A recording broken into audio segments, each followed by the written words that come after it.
Greetings, salutations, and howdy. Turn it up as we assume control of the airwaves. Hello there everyone, I'm uxwbill, and in today's quick video we're going to take a look at a radio that's everything you need and nothing you don't, except perhaps a tone control. This is the Panasonic model number RF-560 AM/FM portable solid-state radio, most probably from sometime in the early 1980s. And speaking of controls, let's jump in right away and see what you get. On the front, it's a very simple layout. Over here we have the scalloped speaker grill that seems to have been shared among several Panasonic models from this particular time frame. Someone within the company certainly must have liked that design. That will actually make this video the second in a series about similar radios. Over here we have a very large tuning control with a large silver piece in the middle, and below that, of course, is a simple volume control that has no silver piece on it. Perhaps it's been lost to the sands of time. The front of this radio is in otherwise excellent, if not perfect condition despite its age.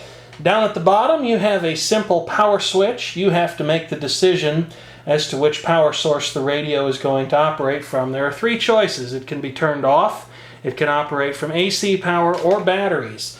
And this is certainly something of an odd decision given that radios which could automatically determine which power source they were to operate from were certainly common when this thing was manufactured. So I don't know if Panasonic was trying to save a little bit on the bill of materials for this radio, or if there was some sort of a legal reason like a patent that precluded them from implementing an automatic power switching scheme. But this radio does not have one.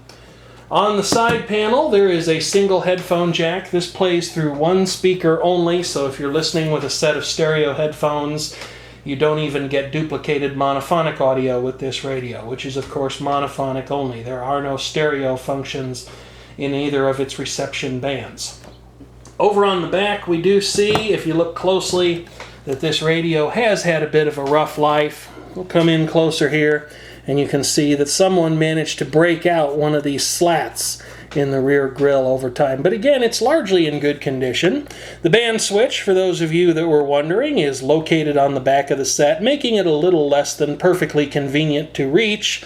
But how often are you going to be switching the reception band anyway when one of these radios is in its normal usage habitat? The internal antenna is a ferrite loop stick, which is used only for AM reception. For FM, you get a telescoping whip, but it does not rotate.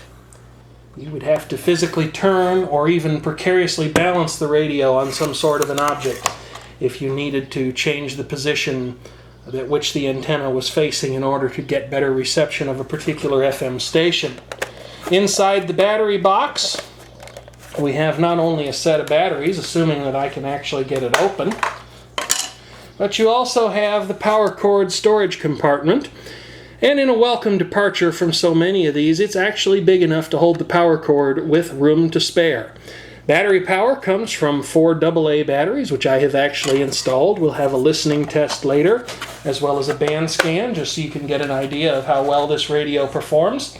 I think that for its size and feature set, it is an exceptional little radio. It has pretty good fidelity on AM and FM alike, as we'll see in just a moment. However, there are some things about it that do kind of come across as being a little bit on the cheap side.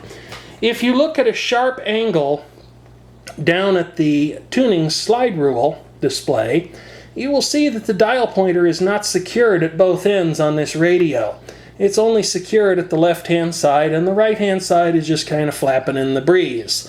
So if you happen to be looking at this radio at a particularly sharp angle, you might say, well, that's kind of cheap. But I suppose it was entirely justified for the market to which this set was probably targeted. And of course, on the top of the radio, as with so many other portables made both then and now, there is a foldable rotating handle with a very wide range of movement. You can even place it at the back of the radio or all the way down across the front if for some reason you'd want to do that. The only thing that serves to impede this handle's range of movement is the antenna for FM reception. So if you have the FM whip antenna extended, you have to be very careful as you operate the handle, because otherwise it will strike the antenna, and if you get particularly forceful with it, or if the radio falls over or is blown over or something like that, it might very well end up damaging the antenna. But that's hardly an error in design that isn't seen on other radios of this type. So here's a band scan and performance test of this Panasonic model number RF-560 portable radio. We'll start out with the AM band, and of course, as always, a warning to my headphone-wearing listeners. This particular radio has a dirty volume control, and while I've set it at what should be a fairly reasonable listening level for this test, there is the possibility that I might have to make a subsequent adjustment, and there could be an explosive burst of static. So if you're listening on headphones, please get your volume control setting to a manageable level with some room for error so I don't blow your ears into your toes, because nobody likes their ears in their toes. As mentioned, we're starting out on the AM band, and we'll just start in the basement and work our way up.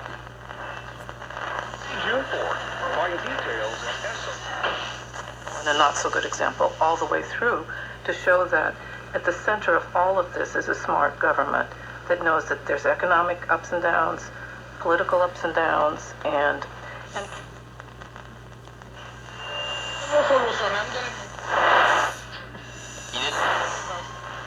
which Institute, Physical Therapy Institute, and Eye Institute at their clinics.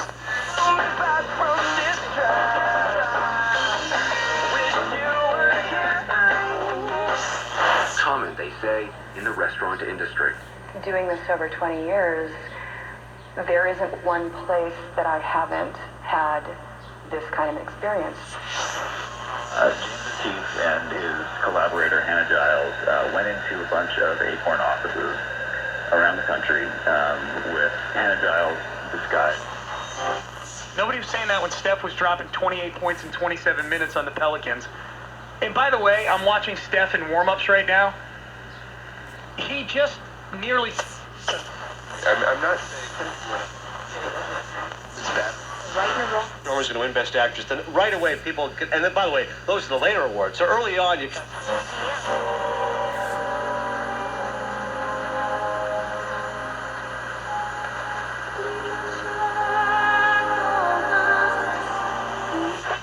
You're right. It was just... Second. Start investing, and what your suggestion might be after I get the debt.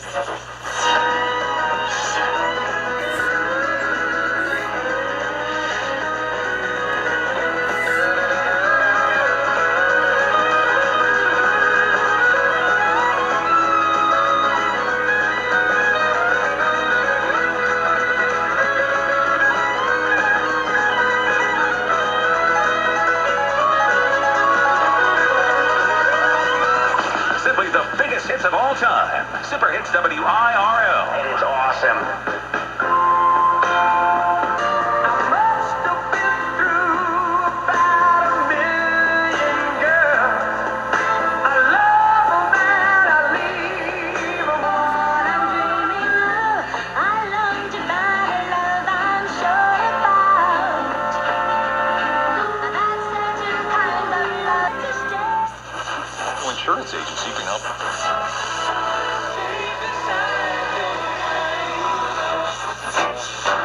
Hey, it's Kelly Daniel, associate producer and phone screener for The Dave Ramsey Show.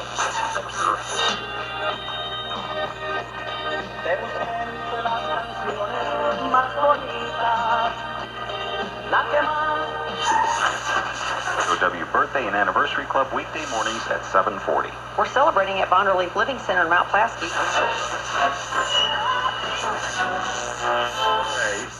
the NBA Combine. Just not really catching on. Stop. Right. We had some babies too.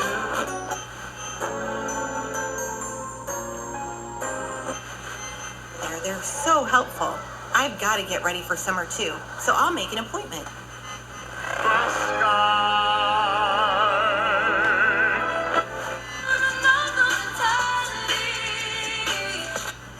Sit, relax. The patio bar.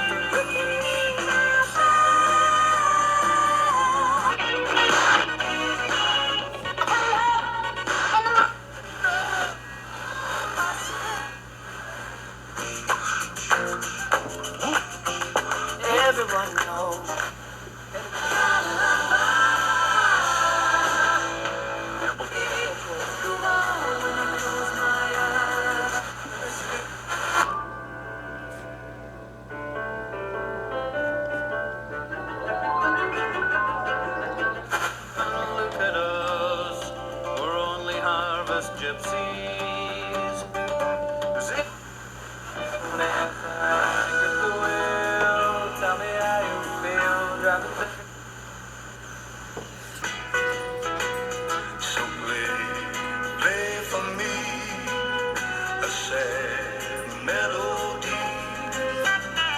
I've heard it said, if you can't beat 'em, join 'em. So if that's the way you've wanted me to... Well, let it henceforth be known that the face of a penny can hold about 30 drops of water, if you do it very carefully. No one asked. Nobody cares. Told you anyway. Through the years when everything went wrong, together we were strong. I don't want your lonely mansion with a tear in every room. I've always been crazy in the trouble that it's put me through.